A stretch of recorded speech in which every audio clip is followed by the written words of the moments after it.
Okay, Leah, I just muted everybody.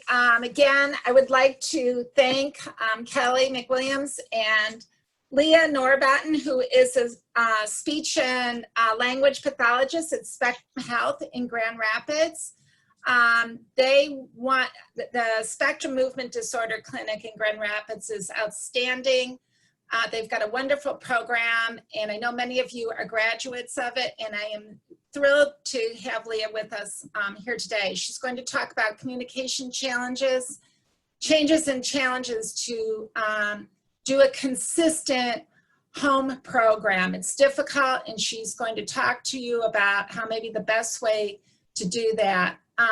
We are going to try, Spectrum has been a wonderful partner in providing speakers for us throughout the summer. Our goal is to have a program every Tuesday night. Always check the emails from us. When there's changes, you know, I know I send a lot of emails, but check them to see if there's any kind of change in timing or schedule. So I give you Leah Norbotten, and now I will mute myself. Thank you, Leah.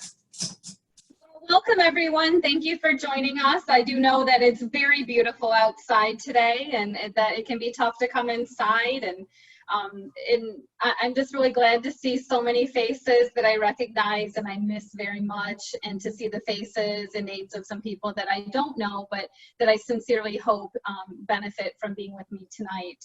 I would tell you that I do have a fan on. That's why my hair is blowing. Our air conditioning is not working, so it's 88 degrees in my house.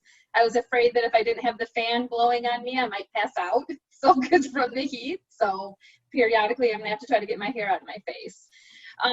Tonight's topic is communication changes and challenges to consistent home exercise program completion.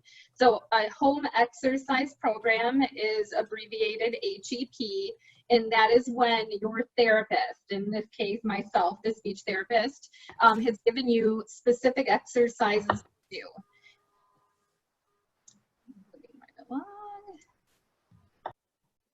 So this slide discusses or outlines a little bit about myself. I do have 20 years of experience in the medical speech language pathology realm, which roughly translates to I no longer owe money on my student loans. I have had the very good fortune to work across a wide variety of different settings. I've worked in acute care, inpatient rehab, home care, and most recently in outpatient rehab. I really have learned a lot from each one of those settings. They are quite different from one another, and I really do feel that each of those experiences collectively have led me to the therapist I am today. Over the last 7 to 8 years, I've had an opportunity to focus more on the neurodegenerative populations or diagnoses. Prior to that, and as many therapists are, I was more of a generalist. So regardless of what the diagnosis was, I knew a little something about it and I was treating it. But as I've, been in my career for some period of time, I really wanted the opportunity to focus on a smaller group of diagnoses and really guide and work with people across the continuum of that. So I specialize in movement disorders and neuromuscular disease. I am the lead speech therapist for the deep brain stimulation, Parkinson's disease, ALS, and neuromuscular disease clinics at Spectrum Health. I'll briefly discuss those. Deep brain stimulation, as many of you are familiar with, is surgery to help alleviate the symptoms of Parkinson's disease. At Spectrum Health, we have a team of 7 different providers. An individual interested in deep brain stimulation will meet with all 7 of us. We will individually evaluate that person, through the lens of our individual scope of practice. Once all of those assessments have been completed, we get together and as a team, we decide, looking at the whole person, whether that individual is a good candidate or not. The Parkinson's, the ALS, and the neuromuscular disease clinics meet 1 to 2 times per month, depending on which clinic it is. In all 3 cases, the patient would come in with a family member or friends, and they would be placed in a room. They'd be rooms, and then one by one, the different medical providers would come through. Again, touching base, talking about what's going well, what challenges are there, and as a result of those appointments, identifying a plan of care or a plan of management that improves quality of life. I have been certified in LSVT Loud. Many of you have heard of that, possibly even participated in that, since 2013. In 2017, I became a Loud for Life provider, which means I am able to run exercise classes, and then became Speak Out certified most recently in 2019. I have the true good fortune to co-lead a weekly Parkinson's disease exercise class. Some of my favorite people in the world are in those classes, and I miss them very much. I'm getting choked up again. The classes are a combination of physical movement, speech and voice exercise, word finding difficulty, word finding tasks, cognitive tasks, and exercises to integrate all of those into our everyday function. So our learning objectives this evening, I will define and discuss the frequently occurring speech changes. We'll describe common or popular treatment programs. We'll explore and address obstacles to consistent home exercise program completion. The format, I'll briefly review the basal ganglia and dopamine. We'll present and explain challenges, provide information as to why that particular challenge exists, and then we're going to explore solutions or options. So there will be no quiz, so you do not have to take notes on the basal ganglia here, but I do want to just review it briefly because it really plays a very key role in the symptoms of Parkinson's disease and why managing the symptoms is a challenge and why many of the challenges in terms of consistent exercise completion are present. So the basal ganglia is located deep within the brain, far beneath the cerebral hemispheres. It's composed of the following structures: the substantia nigra, globus pallidus internus, subthalamic nucleus, and the striatum. Just as an aside, when a person is evaluated for DBS, those are the targets. The targets are chosen by the neurosurgeon and the neurologist based on the particular symptoms that they need to control. The basal ganglia is part of a circuit that is integral to voluntary motor control, motivation, and reward, and that will come back as we continue to talk tonight. The basal ganglia specializes in processing information on movement and in fine-tuning the ideal response in any given situation. So for instance, if you need to step up a curb, it would tell you how high to step. So you wouldn't necessarily be aware of that process. You wouldn't think to yourself, "Ooh, that's a tall curb. I really need to step, high." You would just step up on the curb in a person whose basal ganglia is functioning correctly. So there's a little bit more on the substantia nigra. It is where the neurotransmitter dopamine is produced.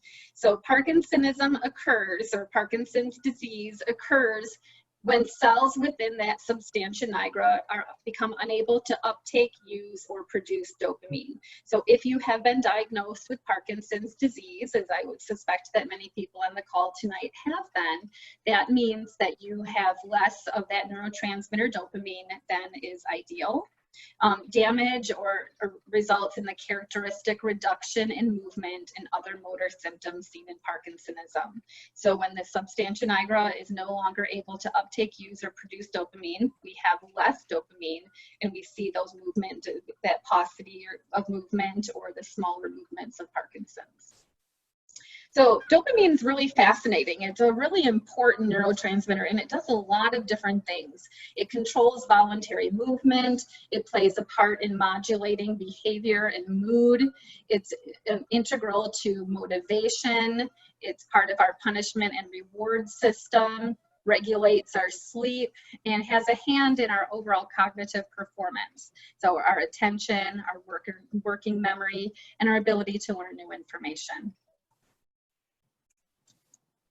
So the very first challenge that we're going to discuss today is a very common challenge, and then it is, there is nothing wrong with my speech or voice. So quite often someone will come to my office. This is very common. I cannot overstate that. And they'll sit down and I'll ask why they're there. And the answer might very well be, well, you know, my spouse needs hearing aids. I hear that multiple times per week. You know, there's nothing wrong with my speech or voice. My wife just can't hear me. She needs hearing aids. Or everyone else hears me fine. She doesn't know how to listen. Or he doesn't listen to me anymore. Or I've heard of Loud or Speak Out, but I don't need that right now. You know, I'll get to that at some point in the future, but right now that's not the right thing for me. So how I'd like to talk about the did you knows. So when we talk about Parkinson's disease, it's a very high percentage. 90% of people with Parkinson's disease will experience change in their speech pattern and voice. Now, they can be very minor changes. They could be very severe changes, but 90% is a high enough number that as the speech therapist, I certainly think it's important to at least be evaluated. You know, at least sit down, meet with, and talk to a speech therapist. Learn more about what that means. 90%, you know, that's a pretty high number, but what exactly changes and what should I be looking for? And that I will be going over with you guys a little bit today, but 90% again is the majority of people. So the perception of movement changes secondary to that lessening of dopamine production. So we know and we can see that if we don't have enough dopamine, that your gait pattern or the way that you walk might become smaller. Certainly you go to the doctor and they always look to see if both arms are swinging or if only one. You know, it's these external or these large motor movements, we can see that change. We universally accept and recognize that change. But on the other hand, you know, speech and voice require a movement of a lot of muscles and a lot of different systems of the body. And if they too experience changes in size or amplitude, that's when we experience changes in our speech and voice. So the problem that is that my movement has become smaller and I don't recognize it.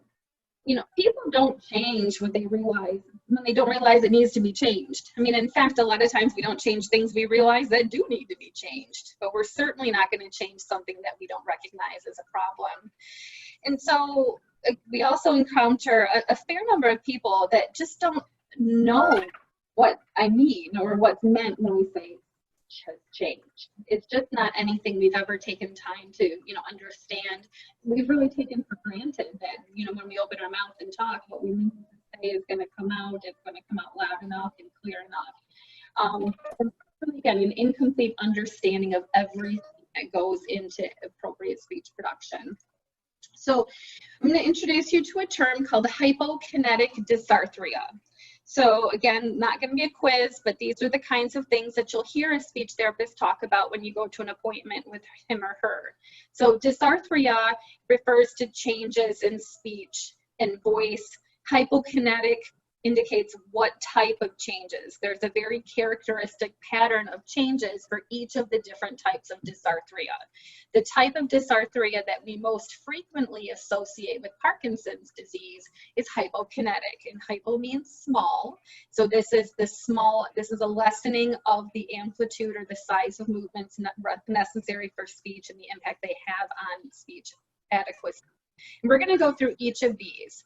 The four areas listed, respiratory, phonatory, articulation, and prosody, are ways in which we can individually clarify communication or speech production. So these are considered 4 subsystems of speech production. So when we look at the respiratory system, the changes that I often see is that people do not take a deep enough breath before they speak, or they don't take a breath at all before they speak, or they try to say more words per breath than is allowable to maintain volume. Now, all of this occurs because of a lessening of movement. Again, that basal ganglia, we don't have enough dopamine. Dopamine fine-tunes that movement. So without you having to give any thought to it, without you considering it whatsoever, you would take a breath that's appropriate in size for the length of what you had to say. As you started running out of breath, your body would trigger another breath, and then you would keep going. In the case of Parkinson's disease, though, those automatic triggers, that communication doesn't occur, dopamine doesn't trigger the movements. So what happens is people become softer, and that's what the term hypophonia refers to, low volume speech.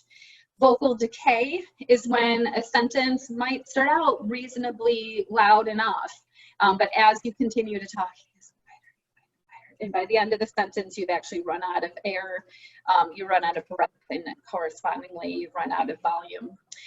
Reduced length means you can't say as many words per breath. Well, if you used to take a big breath and then you'd be able to match a big breath with a big number of words, you know, without realizing it, you've started maybe to take smaller breaths before you speak. So smaller breath means fewer words. A lot of times I use the analogy that the more air you put into your lungs, it's like putting more gas in your car. The more air you put in your lungs, the more words you can say. The more gas you put in your car, the farther you can go. So we really try in therapy to assess whether breathing has been affected, and if so, we implement techniques to improve breathing, because without adequate breath, it's really impossible to achieve improvements in any of the other areas.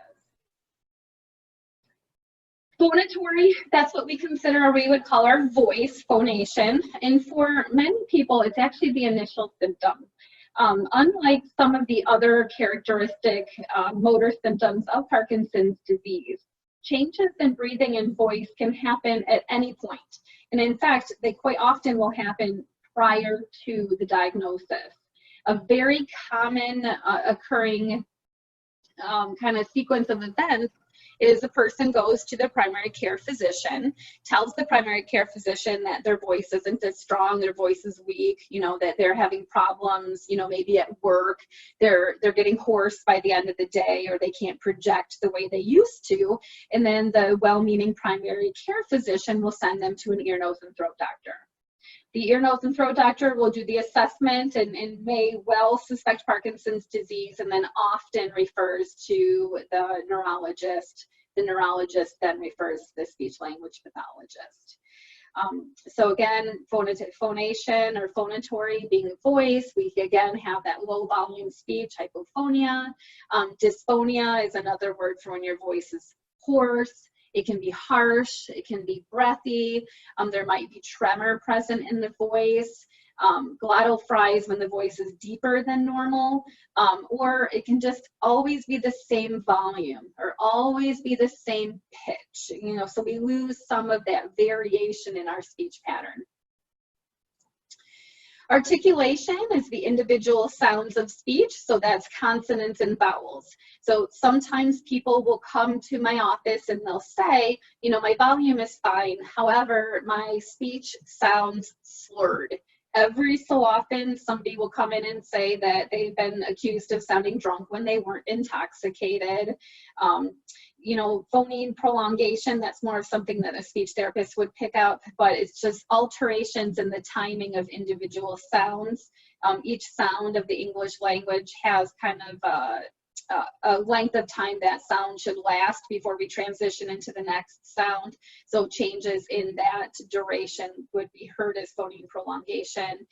Disordered speech rate, so that can be, you know, talking a little bit faster for some people, talking more slowly for others, maybe the speech just not flowing quite as well as normal and being a little bit halting. And for some people, there'll be rapid rushes of speech, meaning that most of the time speech is a very normal rate, but then all of a sudden it just, the speech will just come out really, really fast, and normally people will quite stumble over their words. I correlate this very similarly to people who have freezing of gait. You know, you have that freezing of gait, and then once you get started, you lurch forward or you take those kind of uncontrolled steps, and that can certainly happen with speech as well. The last subsystem that we encounter changes in, or can encounter changes in, is prosody. And so this would be disordered stress, intonation, fluency and rate, difficulty initiating speech. Most often, this is when people will say, I sound monotone, you know, or, you know, I heard myself on a recording and it didn't sound like me. There wasn't any inflection or enthusiasm or intonation in my voice. Speech arrest is not common, but when it occurs, a person is speaking and in the middle of speaking, they just lose the ability to continue to speak, again, much like freezing of gait. There can be inappropriate silences if that speech arrest occurs. And in some cases, there's a condition called palalia, and it sounds like stuttering, but it's with no prior history of stuttering before. So if you come in for an assessment with me, I'm listening to and looking at each of these individual subsystems. I will say that my preference is always that somebody with a diagnosis of Parkinson's, whether you feel like you're having a problem with your speech or not, I'd like you to be evaluated. You know, if we go back to 90% of people will have a change, I would argue, why wait until there's a problem? You know, why not allow a speech therapist to evaluate these 4 subsystems? If changes, early changes, you know, are identified, why not address a change when it's small and not really having a negative impact on communication? That's a lot easier. That's a much smaller uphill battle than if you wait until there are more noticeable difficulties and differences. I do favor analogies because sometimes they take things that are more difficult to understand or concepts that we're less familiar with and can make them more familiar and easier to grasp. So I would liken this to, you know, if you gain 2 or 3 pounds, you know, it's much easier to make a minor modification to your diet than to wait until you've gained 20 pounds and now need to try to do something about it. So much easier to address minor changes in speech than to allow them to become more significant and they need to deal with them. But regardless, you know, early, middle, or late stage changes in communication, all of which should be seen by a speech therapist because we can work with you. So if we go back to, again, just briefly why these changes occur, how come, you know, hypokinetic dysarthria exists? Again, it's all related to the function of the basal ganglia. It's all related to the changes in that neurotransmitter. You know, the motor symptoms of Parkinson's disease, hypokinesia, which is small movement, rigidity or muscles that don't move as well, bradykinesia, those slow movements, and tremors can affect all of the muscles of communication, all of those subsystems of speech, just like they can affect the arms, the legs, the trunk. So typically what we see is reduced amplitude or restricted range of motion. So again, I mentioned that a person doesn't take as big of a breath. Well, part of that's because the chest wall becomes less mobile. So we need to work on maintaining the mobility of those muscles of the chest. The vocal cords become more rigid, don't move as well, don't, you know, and the articulators, the muscles of the mouth, the face, they again don't move quite as big or quite as much. And then coordination is the next piece. So range of motion and coordination are the 2 biggest contributors to changes in speech production. So our plan of attack. So, okay, you came in, I convinced you, so we should do, you know, that there's some changes in your speech and you want to know what you're supposed to do about it. Well, first and foremost, you can't do anything unless you're educated. So always seeking education and continuing to seek education. That will never change, you know, whether that's about communication or anything else related to Parkinson's disease. There's so much available information. Let's be good consumers of that information and let's educate ourselves as best we can. So from that standpoint, it's the quality and the education and the experience of the therapist you work with speaks a lot, you know, about what you're going to get from that.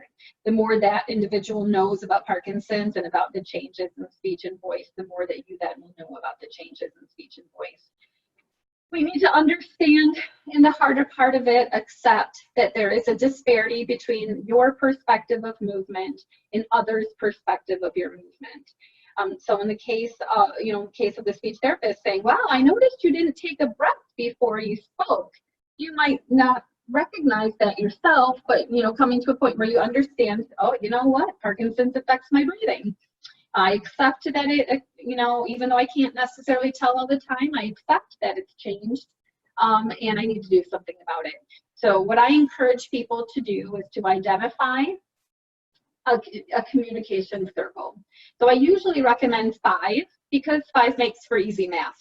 You know, so if you've come into my office and you say, my wife is the only person who can't hear me, I would challenge you on that, because if you've ever had food in your teeth and no one has told you, if you've ever had toilet paper on your shoe and no one has told you, it's also quite likely that no one is telling you that your voice has become softer and that they can't hear you. So we have to pick our people, and we have to identify those whose opinion we trust and who we feel comfortable approaching and asking about change. So I usually will encourage a person to pick a group of people with intact hearing. So don't pick somebody who's hard of hearing, because then it might be their problem and not yours, right? So you pick 5 people. So ideally, and it could be 7, it could be 3, it mainly matters that you trust these people, and if possible, they are individuals that you communicate with in different settings and in different situations. So a coworker, a golf partner, you know, a family member, you know, the person you walk with, you know, try to pick people from a variety of different settings, and then you're going to tell them, I need you to tell me when you can't hear me. Now, maybe that person will never tell you that they can't hear you. Maybe you'll never have that change in your speech, but we need to empower them to let you know when they're noticing changes so that they feel comfortable sharing those changes with you. So you say that to them, you know what, if you can't hear me, you let me know. If my speech has changed, you let me know. And then I usually will tell people, if one person tells you that, no big deal. That, you know, that could have been, it's too windy. You know, you were too far away. On the other hand, if, you know, over a period of a couple weeks, 3 of your 5 people say to you, I'm really having a hard time hearing you. You know, if 4 of your 5 people, well, then mathematically, that's 60 to 80% of the people that you identified as being capable, in that you were confident that if they said to you there's a change, that there might really be some validity to that. So at that point, that would certainly be an indication to speak to your neurologist, be very appropriate to seek a referral to a speech therapist, because something's going on. I encourage people to let that communication circle know often. You know, don't just tell them once. You know, let them know periodically. Hey, don't forget, if you were going to tell me if you noticed any changes.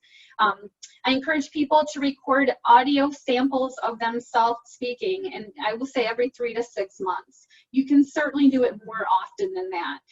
Most people have a smartphone or a tablet. Most of those are going to have an app on the phone of just a recorder app.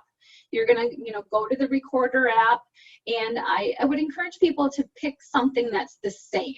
You know, so maybe you have a favorite poem, a favorite reading passage, you know, a verse from the Bible, you know, and make it the same thing. You pull that out, you're going to hit record on your app, and you're going to record yourself reading that passage.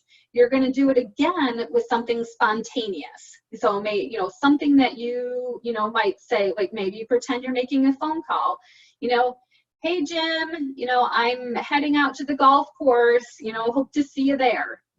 And then, you know, whatever your message is, then 3 to 6 months later, you reread that passage, you repeat that message, and you listen to yourself. And then you compare that recording to the one you did that 3 months prior, the one you did 6 months prior. And now you have an ongoing log where you yourself can listen to you yourself, and you can maybe gauge differences on those recordings that you maybe were unaware of, you know, in your everyday communication. I think that's a tremendously powerful tool. Empower other people, and then create a chronology or a log for yourself to reference. I would encourage anybody to, again, regardless of whether you think you have difficulties or not, meet with the speech therapist for an evaluation. it can go a long way to helping you to become more educated and also to establish a baseline. So not only will you have recordings, but that therapist will also have a report. When people come in for assessments, we record decibel data. So decibels is a recording of your volume, and we run you through a series of tasks. You know, 6 months later, a year later, I commonly have people come in for a 1-year check. 1 year later, they come back, we run you through the exact same tasks you did that year prior, and we compare those decibel numbers. If they're holding pretty steady, that's phenomenal. If we're noticing changes, or we're noticing changes in any one of those subsystems, then that becomes a discussion about whether now is the right time to commence treatment or not. So I'm going to talk to you a little bit about the two most common, most frequently heard and known about exercise programs for Parkinson's disease, and those are LSVT, Loud, and Speak Out. They are two different programs. They are both based on principles of neuroplasticity, exercise physiology, and motor learning. There's been a lot of research done on these two programs. They work, you know, and even though Parkinson's is progressive, you know, if you've done the programs, you've committed to the programs, and you continue to work the programs, people maintain the benefit. You will need to redo these programs most likely. They're not a one and done. It's not like knee. You know, if you have knee surgery or shoulder surgery, you go in for 6 weeks, or, you know, whatever that standard protocol for a shoulder is. You rehabilitate that shoulder or the knee and you're done. You know, when it comes to a progressive condition, you know, you may well do Loud or do Speak Out more than one time over the lifetime of Parkinson's disease.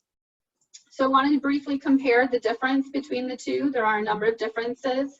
When we look at Loud versus Speak Out, one difference is the number of times per week. So Loud is 4 days per week and Speak Out is 3. The duration of the sessions is slightly different. Loud is longer than what Speak Out is. Loud is 55 to 60 minutes, while Speak Out is a 45-minute session. Both programs are 4 weeks in duration. Loud is 16 treatment sessions. That's where you get that 4 times a week for 4 weeks. It is 16 treatment sessions plus the evaluation. Speak Out is 12 treatment sessions. A key difference between the two for me is that LSVT Loud does a really nice job, and something that I think is really helpful is they do carryover tests. What that means is every day that you're in the Loud program, in addition to meeting with the therapist, you're also going to go out into the community, which is hard to do now with COVID, but we're going to go out into the community and you're going to interact in a functional communication setting. So for instance, you might need to go to Myers. And when you go to Myers, you know, invariably the cashier is going to ask you if you found everything you're looking for. And maybe you did, and maybe you didn't. And maybe you found a few things you weren't even looking for and they found their way into your cart. But that little bit of dynamic exchange between yourself and the therapist, or I'm sorry, yourself and the cashier, you focus on your volume. You focus on using the technique that you learned in treatment and you see how it goes. You know, so we're practicing what we're learning in therapy in a functional situation. The next day you go into treatment, the therapist says, how did it go? Maybe it went great, and then that's cause for wondrous celebration. I mean, this is hard stuff. It's scary. It's scary to take something that you've learned in treatment session and actually do it, because sometimes our perception of what we sound like to other people, particularly when we're trying to use more volume, we might really think we're shouting. Well, if you think you're shouting, you're never going to use that voice in a real situation. On the other hand, if you put yourself out there, you practice this loud voice in real communication situations, maybe it goes fantastic. Maybe it goes better than you could ever imagine. Well, that's going to make you want to do it again. On the other hand, if it's a real struggle for you, let's not wait to find out on that 16th visit that you're having a hard time using your loud voice in everyday conversation. Let's have known that much earlier in the treatment program so that we can figure out why and we can figure out how to help you address that. So those carryover tasks for Aloud are pretty great. For Speak Out, something that I think they do exceptionally well is they really focus on cognitive communication difficulties. So in addition to speech changes, many people will also notice that they have difficulties with word finding. They just can't as easily find words to put together as they did before. Or maybe there are their thinking is a little bit slower. It takes them a little bit longer to put their thoughts together. And Speak Out does a really nice job of including word finding tasks and those cognitive tasks in their everyday therapy materials. So there are some differences, and in looking at the clock, I'm not going to go into all of these, but there are some differences in the individual tasks or the treatment tasks. So between the two programs, they are different, and the treatment tasks do differ a bit. Challenge number 2, what if someone hears me? And I love this one, you know, because it's very real. And, you know, what I want to make sure when a person comes to see me or comes to work with treatment, that we're addressing all of these concerns. Because I can't have you sitting in this session agreeing that you're going to be loud, but then go home and be like, well, I can't practice these exercises. Somebody might hear me. And of course, I think that's the point. I want people to hear you. That's why you're going to do these. But again, if it's a concern for you, it's something that we need to address. And whether it's a neighbor that you're worried might hear you, a spouse that you think you might be bothering, a dog. Lots of people are worried that their dog is not going to respond to the loud odds very well. So these are very real concerns. They're very real challenges, and they need to be addressed. So I would say the vast majority of people who reside with anyone other than themselves, the vast majority of people with a pet are worried that they'll be heard doing the long, loud ahs, or reading out loud, or talking to themselves. But, you know, you have to tell your therapist. You know, you have to let your therapist know. So if you feel like you have to hide, oh, I can't do my exercises when my wife is home. I have to wait for her to leave. You know, I don't want to bother her. You know, it takes a lot of effort to hide. You know, it takes a lot of time to hide. And invariably, if you're concerned about bothering another person with these loud exercises or the Speak Out exercises, you ultimately will fail. And certainly that's not our goal. So if you are someone who is concerned about being heard, practicing, let your therapist know. So what I generally encourage is that the person just let their care partner know. You know, so for instance, you might say, I don't want to bother my wife. Well, how do you know you're bothering your wife? Did she tell you that you're bothering her? You know, maybe, you know, I think that sometimes we think that something is an issue when it's not. I have honestly never worked with somebody with Parkinson's whose spouse was bothered by them exercising. I've worked with a lot of people with Parkinson's whose spouse was bothered that they were not exercising. Never had a spouse be bothered that they were. So tell that person, tell your wife, tell your husband, tell your care partner, I need to do these exercises. I'm worried because they're noisy. Are they going to bother you? Well, maybe you have to work out a time. Maybe 6 a.m. is not the right time. Maybe 9 p.m. is not the right time. But work out a mutually agreed upon time in which the volume of the exercises won't interrupt a television program, a phone call, or other activities that the volume would be an issue for. Find a place, work out a space in your house. Maybe it's the kitchen table because you need some help with your exercises. Maybe it's an office with the door closed. Doors can be closed to reduce volume or ambient noise. We're not closing the door to hide, so have those open discussions. Find a place. Find a time to exercise. I did have one gentleman that was doing his in the basement behind his furnace. It turned out that did not work out for him because going down the stairs was not safe. You know, so there are a lot of reasons that we have to look at the location of where you exercise, but this is something that your care partner wants you to do. They want you to preserve your voice. They want to continue to be able to communicate with you. So challenge number 3, I do have a fair number of people that say it's not really exercise. They do not think that doing the loud or the speak out exercises really qualifies as exercise because they're sitting down and they're not getting sweaty. So, you know, as a culture, a lot of what we've come to accept as exercise is high amplitude, high energy, on your feet, using equipment, getting sweaty. And I wouldn't argue with any of that. I mean, that certainly does sound like exercise to me as well. But the key components of exercise are intensity. So hold that thought. So I would tell you that if you don't think it's exercise, you're not going to approach it with a mindset focused on that intensity, amplitude, and effort. And those are the things that we need. So did you know that speech and voice production are 2 of the most complicated motor acts? You know, it's a big deal to be able to walk, but it takes significantly more brain power and space within the brain in order to be able to speak and to produce voice.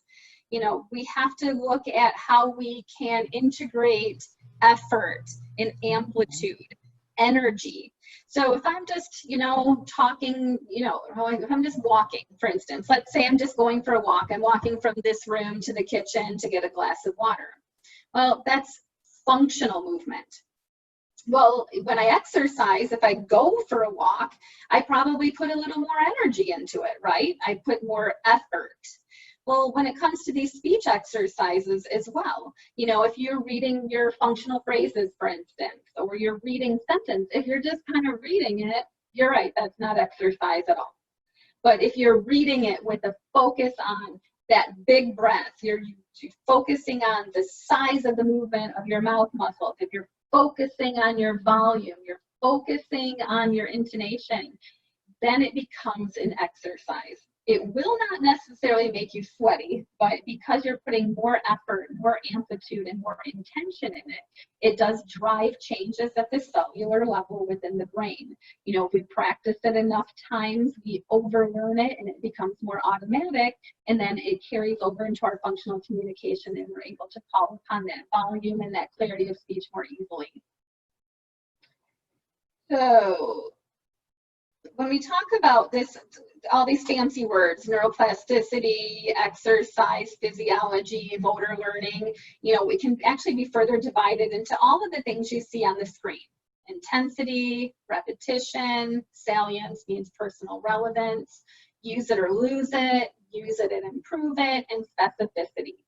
Now, when we look at intensity, you have to practice. So when we talk to people about exercising, you cannot do your loud or your speak out exercises once a week. You cannot do them and get maximal benefit. Now, I would rather you do them once a week than none times per week. You know, you're not going to get anything out of not doing them at all. But the more intensively we practice, the better. So do practice every day if you can.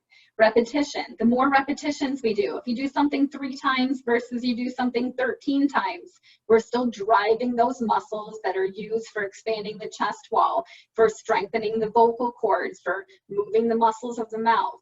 You know, make it relevant. Try to find things that you enjoy.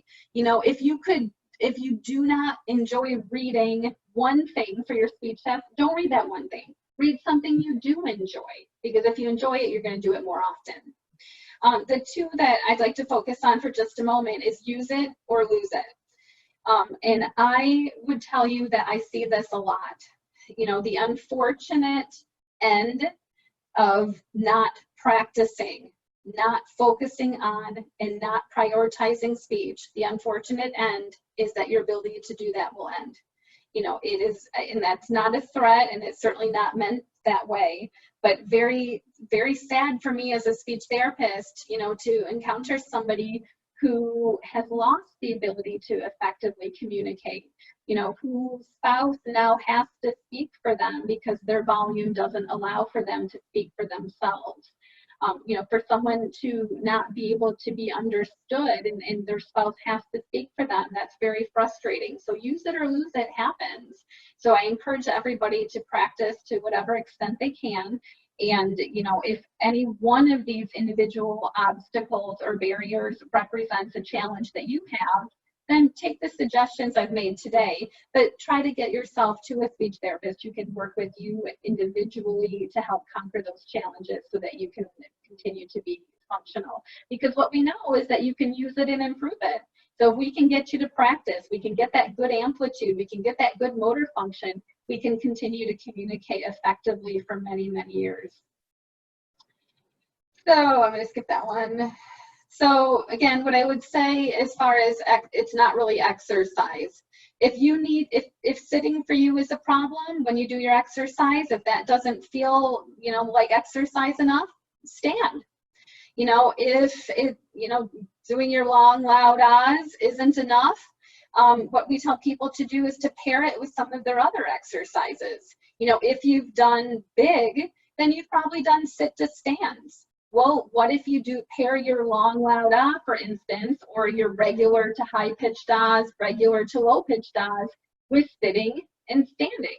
So if you're sitting down and you stand up nice and big and you say you do your ah and then you sit back down, you stand up again, you do another ah, or maybe you stand and you do your high pitched ah, and then once you on the way sitting down, you do your low pitched ah. I mean, we can pair these exercises together, you know, in order to get what feels to you more like exercise. We can pair exercises with functional tasks. I have people put their reading material, tape it to the window. If you've got a window over your sink and you're going to wash dishes, well, wash your dishes, which takes relatively limited, you know, not a whole lot of attention and not a whole lot of effort, maybe more time than we wish. But you have more than enough cognitive resource to allocate towards reading your sentences or reading aloud in a good, strong, clear voice while you're doing another activity. Not only does that, it helps you to get it done a little bit more quickly. It helps you to not feel like you're spending your entire day exercising, but it can make it more challenging. Sometimes people need to break up their exercises over the course of the day, you know, so that. All right, so number 4, I do some of my exercises, which means you are getting some of the benefit. This is not a buffet. You cannot pick and choose. It's not, I want to do these ones, I don't want to do these ones, because every single exercise targets something different. You know, we looked at those subsystems of speech production. Each exercise does something different. So if you want to have good overall communication, then you need to do them all. So what I find is that picking and choosing is much more likely to occur if some exercises are easier than others. We all like the easy stuff. You know, who wants to do a challenge, right? The other thing is if you don't really understand the exercises, if you're just like, well, my therapist gave these exercises, I don't know what they do, it becomes significantly easier to pick and choose or to not do the ones you don't like. So I think it's important to know what each one does. So for instance, those long, loud ahs, that works on expansion of the chest wall. It works on the ability to take a deep enough breath. It works on the coordination of taking a breath before you speak, all of which is incredibly necessary for effective communication. Those high-pitched ahs, the low-pitched ahs, the glides, those help to strengthen the vocal cords in various different positions. When we produce a high pitch, our vocal cords elongate. When we produce a lower pitch, our vocal cords shorten. Parkinson's is associated with rigidity. If we don't expand, if we don't lengthen the vocal cords, if we don't shorten the vocal cords, they can become rigid and a person can become monotone. Now, some people don't mind if they become more monotone, but some people mind quite a lot. But if that's something that's important to you, then you need to do those pitch tasks. The functional phrases, those are part of loud. Functional phrases are when you've identified a series of 10 different sentences, and certainly they could be more, they could be less, but when you've identified 10 phrases or sentences, things that you say every single day. So every day I might say, I'm going to go water the garden.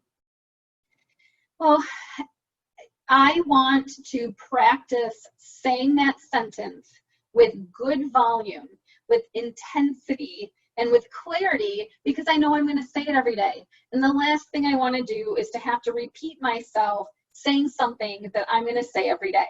So if I practice it and I learn it, I overlearn it, it becomes automatic. And then when I go to say, I'm going to go water the garden, I'm able to say it in a good, strong, clear voice without my spouse saying, what? What'd you say? And then you have to repeat it all over again. So the functional phrases should be things that you say every day.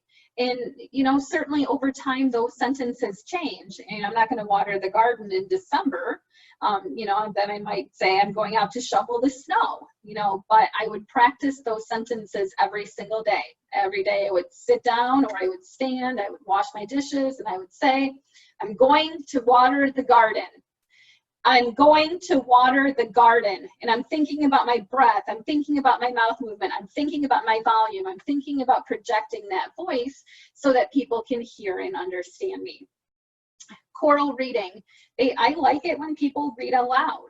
The benefit of reading something aloud is if you read it and you run out of air halfway through the sentence, you're like, oh, I didn't take a big enough breath. It's a beautiful learning opportunity. And then you can go back, you can take your big breath, and you can read that sentence again. You know, if you read a sentence and your voice trails off before you get to the end, you say to yourself, oh, I know exactly what I did. I needed to take a breath somewhere in the middle and I didn't. And you go back and you say that sentence and you make sure you focus on taking that breath in the middle. You get to the end of the sentence, you've maintained your volume, you've had effective communication. Because the material is in front of you, you can do it over and over again 100 different ways until you get it right. You can experiment and find what works for you and what you need to do and when and where and how to do it, versus if we try to do that in spontaneous communication. I mean, it's hard to remember what you just said, and it's hard to remember the words you said in exactly the same order to go back and repeat it. So to compare something that's written versus something that's spontaneous, it's significantly easier to practice the spontaneous stuff. Those carryover tasks, you know, making sure that you prep yourself. You know, if you're going to call somebody on the phone, you have this little talk with yourself. I'm going to call Jean on the phone, and I am going to make sure that when I say hello to Jean, I use my strong, clear voice. You know, so we intentionally, we purposefully plan out or plan for success. Speak out does me, my, mo, moos, and that's an exercise to keep the mouth muscles pliable and moving well. And again, we talked about how cognitive word finding activities can be used for functional communication. So the plan of attack. If you are finding yourself consistently avoiding a given exercise, if you find yourself consistently avoiding all of your exercises, again, great time to touch base with that speech therapist. You know, if you are actively involved in treatment, you can ask, I don't know why I'm doing these things. These exercises seem pretty stupid, or I don't like this exercise. Well, you're not going to do something you think is stupid, and you're not going to do something you don't like. So let's find out at least what they're meant for, and maybe having that knowledge and that understanding of what those exercises are for will help to, you know, fuel that motivation to complete them. If you're not in treatment, if you did loud or you did speak out, it's been quite some time or even a little bit of time, you've forgotten what those exercises are for. Well, hopefully you have the business card of that speech therapist, and you can give her a call. You can send her an email. Otherwise, you can connect with your neurologist, who can then, you know, get you in touch with the speech therapist, or the clinic coordinator can get you in touch with the speech therapist, and they can even have a phone call. You know, he or she can talk to you on the phone and say, okay, I understand we need to go over what these exercises are for again. And I'm sure that they'll be happy to do so. All right, challenge number 5. It's boring. I will be honest with you, some of the speech activities are kind of boring. You know, sitting in a chair and saying, ah, you know, 10 repetitions, you know, 7 days a week for 12 years, you know, it might be kind of boring. It might be kind of monotonous. You know, but I would honestly tell you that that's that whole neuroplasticity and exercise physiology. That's, you know, drill is boring. If you've ever learned how to play an instrument, you didn't just pick it up, most of us, and just learn how to play it. You had to do drills. You had to practice, and you had to practice in order to learn. Well, we have to practice these exercises in order to continuously learn, you know, how to communicate more effectively in the face of a condition that depletes the neurotransmitter that's supposed to do it for us. Plus, I mean, there really are a lot of things that we do every day that are boring, and we just do them because they need to be done, and we do them because they have to be done. You know, you have to brush your teeth, kind of boring. You know, you have to pay bills, boring. You know, but it's just something that we have to do. So I think that we need to kind of stop thinking about, I think the mistake is in thinking that the exercise has to be exciting in order to be effective. You know, it's helpful if it's exciting, so go box. If boxing is exciting to you, go box and be excited when you do that, but then come back and practice your speech exercises because they're necessary for effective communication. And I always just think to myself, you know, squats, I would never tell you a squat is exciting. I would never tell you that a push-up is exciting. And I would never tell you that, you know, any of these basic exercises are exciting or fun. I mean, they're pretty boring, but they're necessary. So the plan of attack, drill is a key component to optimal performance. Optimal performance requires consistent practice and effort. Now, it's tough work. So what I encourage people to do is we can focus less on whether it's exciting or not if we just get into a routine or a habit. And this is really the answer to a lot of what we're talking about tonight, routine and habit. If we have a routine of doing something, brushing our teeth, routine of doing something, watering the garden, paying bills, doing dishes, doing laundry, if it's just a habit, then we can fall back on that routine and that habit, and we can take the assessment of whether it's interesting or not out of the game. Just remind yourself, and that might be necessary, these exercises help. Saying these sentences help me to preserve communication. And think about that end game. You know, what is your why? Why are you doing these exercises? And focus more on that. You're doing these exercises because they preserve who you are, because communication is integral to us as individuals. So focus on that.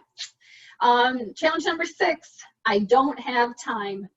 This is a big one. A lot of people struggle to fit exercise into their day. And if, you know, we can have the best of intentions and have those intentions, you know, end up being 11 o'clock at night and we didn't get around to our exercises. So I would just remind people that exercise is the only thing that has been shown to slow the progression of Parkinson's disease. The only thing. So when I think about that, and I know that this is easy for me to say, it's much harder to put into practice. There's nothing else that you did today, and there's nothing else that you're going to do tomorrow or next week or next month or next year that is going to slow the progression of this disease. Only exercise.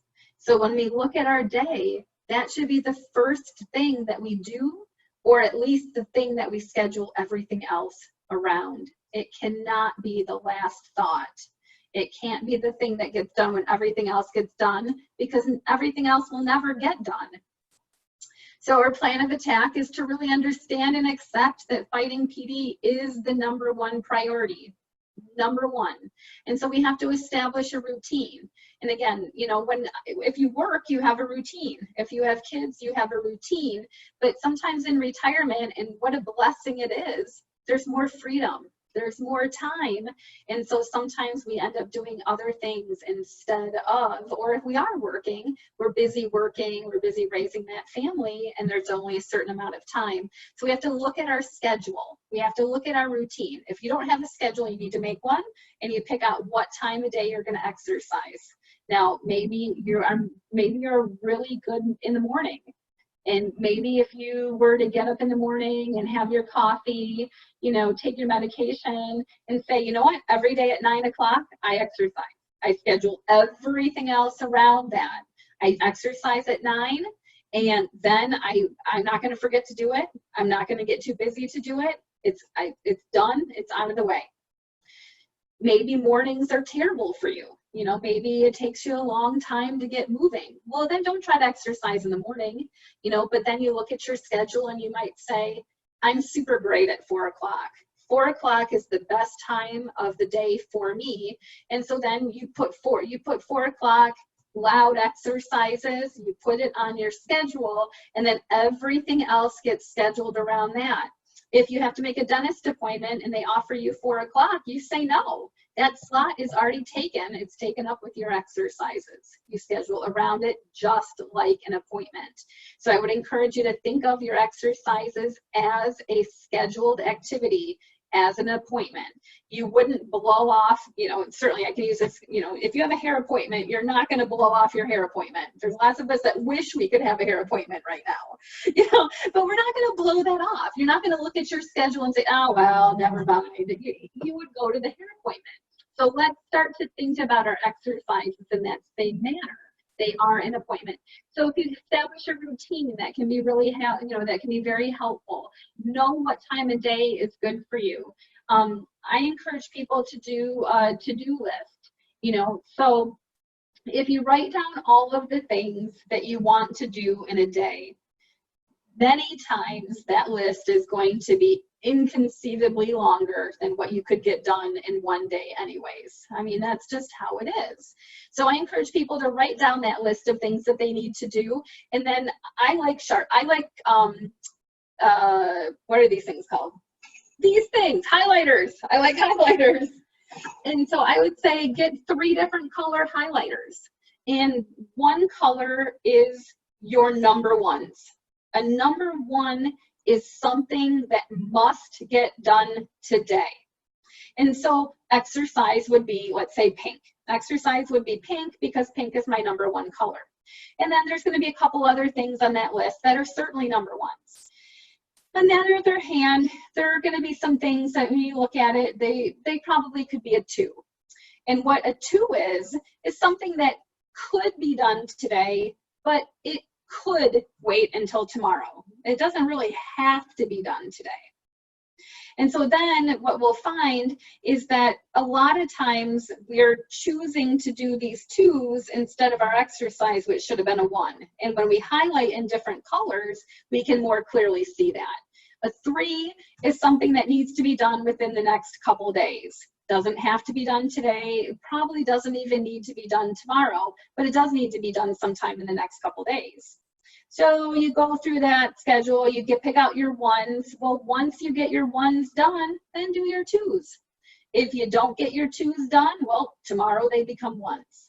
You know, but if we start to kind of look at the things we're doing, we're going to find that we probably are keeping ourselves busy by doing things that are not, you know, crucial to be done on that given day, that we could put off on a different day. It'd be okay to put that off in order to make the space to do our exercises. You know, might need to set an alarm. You know, you might say, you know, I'm going to exercise, you know, as soon as I get done with this activity, but then that organically translates into you finish that activity and you just moved on to another one and didn't even realize it. I mean, that happens to a lot of people.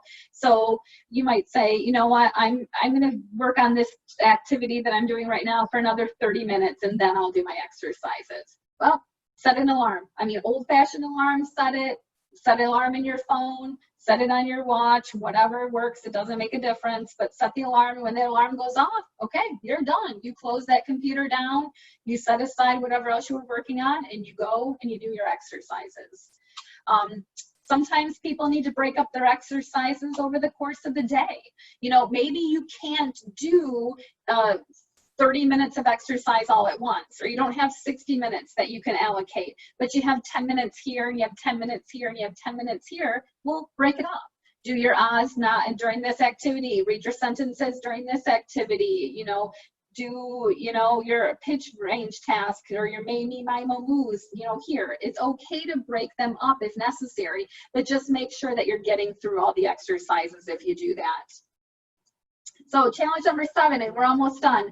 Challenge number 7, I don't feel like exercising now or ever. Well, we know that the basal ganglia is associated with motivation and reward, so it shouldn't be a surprise that sometimes we just don't want to exercise. It could be the Parkinson's. You know, the fact of the matter is a lot of the challenges that we experience are all related. They're related to that. They're all Parkinson's related. You know, I don't feel like exercising. Well, it's Parkinson's. Parkinson's made you not want to exercise. So Parkinson's is the reason you need to exercise. So what I would say is a plan of attack. You know, again, habit. We've talked about this lots of times. Habit, routine. It cures a lot of the challenges that we have. You know, I encourage people to start an exercise program. The earlier, the better. You know, it's a placeholder. So maybe, you know, at the time of diagnosis, you decide you're going to start walking every day. Well, maybe you don't have a home exercise program from a therapist at that point, but every day you're walking. Well, later on down the road, you can add exercises to that program because that space already exists in your schedule. You know, maybe you walk, but then you need to add some balance exercises. It's easy to add something to something that already exists. You know, I have heard, this was a great article that I read, and it said, you know, it's interesting that we think that motivation is necessary to exercise because there's very few other things that we put that kind of value on. You do it or you don't. It's, you know, you do it because you have to. You do it because you need to. You do it just because. But exercise, for some reason, we feel like we have to be motivated. I would tell you that no one is ever always motivated. And that's when we fall back on discipline. So if we say, you know what, it's 10 o'clock, I don't feel like exercising, but it's 10 o'clock and that's what time I exercise, let's go. You know, so again, focus on habit and focus on establishing routine because it takes some of that motivation and the importance of motivation out of it because you'll do it because it's on the schedule and then you'll find out that you like it and makes you feel better after you do it and you'll be super glad that you did it. So challenge number 8, and I believe this is the last one. You mean I have to do these exercises forever? And that is a common misconception. You know, sometimes people think that they can do it for the 4 weeks and they're done and they're good. But the fact is that these are things that we have to continue to do on a long-term basis. And that's super challenging. It's really hard, you know, to maintain the discipline over the long haul, you know, to do a marathon versus a sprint. It just requires an entirely different mindset. So what I encourage people to do is, you know, try and find a group exercise class. If you can find another class in your area of people who have Parkinson's, you know, I mean, if it's a class, if it's a yoga class, great. And nobody has Parkinson's, fine. But it's at least gets you out and gets you doing. But even the better, if you can find an exercise class with other people who have Parkinson's disease, because every single person in that group then can become your support. They can become part of your motivation. You know, you make those connections, you know, you form relationships and bonds. You can help one another to really continue to put that effort in and to show up. Go to a support group, find a support group in your area, and there I'm sure are many. You know, just being around other people who understand the challenges of having Parkinson's disease and understand how hard it can be sometimes can be incredibly uplifting, very motivating. And you know, you go in and you're like, man, I'm just really been struggling to get my exercises done. There are going to be people there who have ideas for you that they're happy to share, and together you guys will be able to get through that. Lean on that communication circle. You know, have them tell them, step it up. Let me know when you don't hear me. Make me say it again louder. You know, give you that encouragement and that support. And then really empower your care partner, your family and friends. You know, people want to know when they're doing well. They don't only want to be told when they were too quiet. I want to know, I want people to be said, you know what? My wife told me yesterday she was really impressed. She didn't have to tell me to speak up once. I mean, that goes a long way. You know, let's give some positive feedback, but let them know that you want that positive feedback, that you want to know when you weren't loud enough. You want to know when you were loud enough. You know what, if you want them to notice, hey, you know what, I know you were really busy today, but I saw you stop what you were doing to take time to exercise, and I think that was really great. You know, praise goes a long way to keep us trudging forward. All right, so in conclusion, and I know I've gone over the time, I'm sorry. For those of you who know me, this was a stretch. I could have talked for a lot longer than this. I was really trying to condense it. Consistently completing a home exercise program is a huge challenge. It's hard. And, you know, and I can outline these challenges and I can give you suggestions, but I don't know your own personal struggle and I don't know your own personal situation. And that's really what a speech therapist is for. So if your neurologist says, I really think you should go see speech therapy, just consider the options that might have. It might be the option of education. It might be the option of exercise, but it might just be the option of helping you figure out how to get back on track if there's been a little bit of a lull in how frequently you've been completing your exercises. If something changed, your circumstance changed, COVID, things come up. Who would have dreamed up a pandemic, right? You know, things change sometimes in our life, and our ability to consistently complete our exercises might change as a result. So an evaluation with a speech therapist might be all about how to get you back on track, so lean on the professionals and let us help you. Exercise doesn't come natural to everybody, and having people around you to support you can be really helpful. I wanted to tell you guys, I'm going to show you this picture. So I have a 9-year-old boy, so we have seen every single Marvel movie there is. But what I am hoping is that at the end of today's presentation, you all feel just a little bit more prepared, empowered, educated, and capable of being a superhero in your own personal fight with Parkinson's. And lastly, here's a picture. These are some of the members of my group that I co-lead with my partner in crime, Carrie Bryhoff. These people are super important to me and I miss them a ton, and I'm very much looking forward to getting back to working with them and all exercising together. Their dedication, perseverance, and positivity are very inspirational to me. I strive to be the best version of myself as a therapist for them, as well as I know them striving to be the best version of themselves for me that they can be. So I don't know if there's an opportunity for questions, but I'm more than happy to take them if there are. And if you are about ready to hang up, thank you very much for spending your time with me. It was been my pleasure.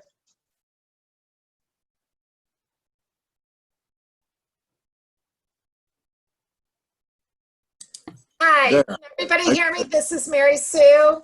Yes. Okay. I think the easiest thing to do would be, if you have a question, to put it in the chat box at the bottom there.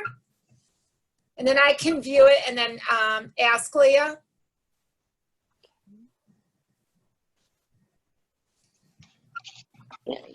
Everybody's searching for the chat box. Oh, okay. Well, here, I'll unmute you all and you can just ask, okay? You're all unmuted, so if you've got a question, go ahead and ask.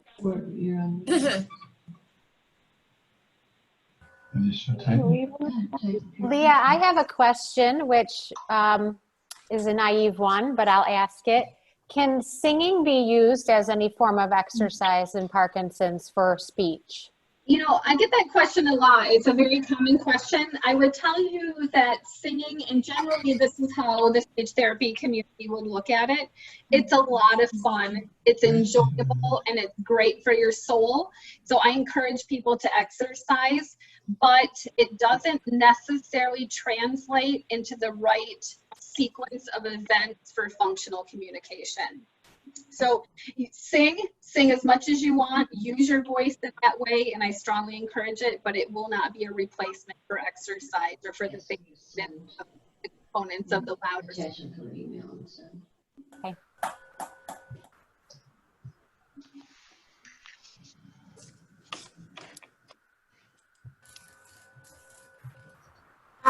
Do you have any idea when you will be back in the office for appointments? I found out today's Tuesday, on Thursday of last week, that I will be back on June 1st. So I will be in the office on June 1st.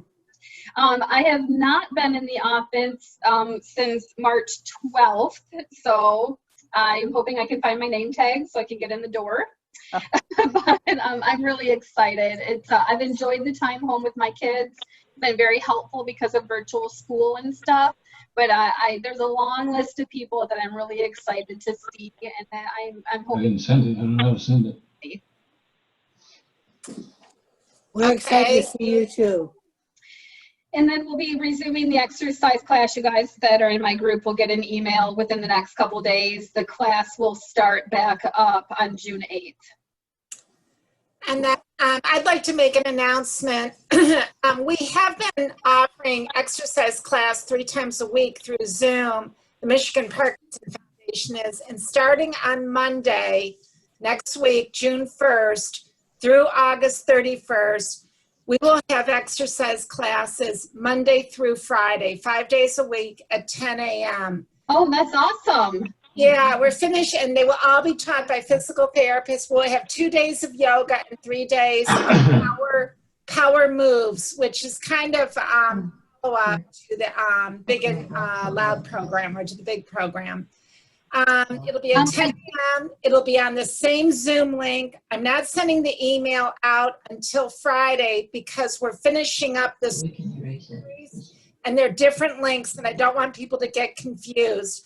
So look for an email. I'm going to send it statewide Friday afternoon, and we will be starting Monday, June 1st. It'll be the same link 5 days a week, okay? Thank you. Thank you. I did the yoga class the other day. It was fantastic. Okay, well, Mindy will continue, but she's been doing it at 10:30. We're moving it to the same time. Everything will be at 10 o'clock. So yoga will continue on Wednesday and Friday, and power moves will be Monday, Tuesdays, and Thursdays. Oh, great. Hmm. Well, it doesn't look like we've got any other questions. So yeah, that was outstanding. What very motivating. A lot of people have asked if we did record this program, and I put I'm going to send this to everybody. I think I'm going to put our link. It's a YouTube link that's at the how do I do this to everybody? Okay, everybody in the meeting. Here we go.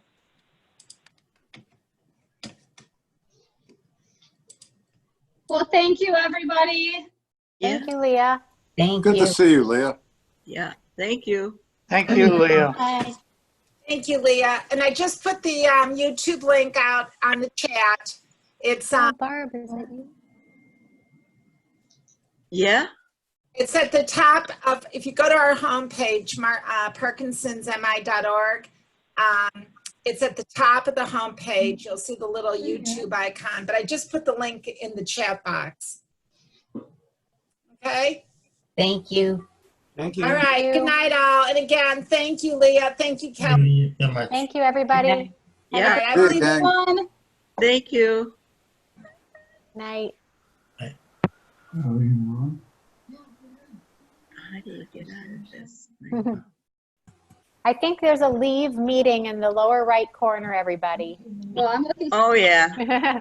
Good night. Night. Good night. I can't find. Oh, there it is. I'm going to end the meeting, so you'll all be off, okay? Bye. Okay.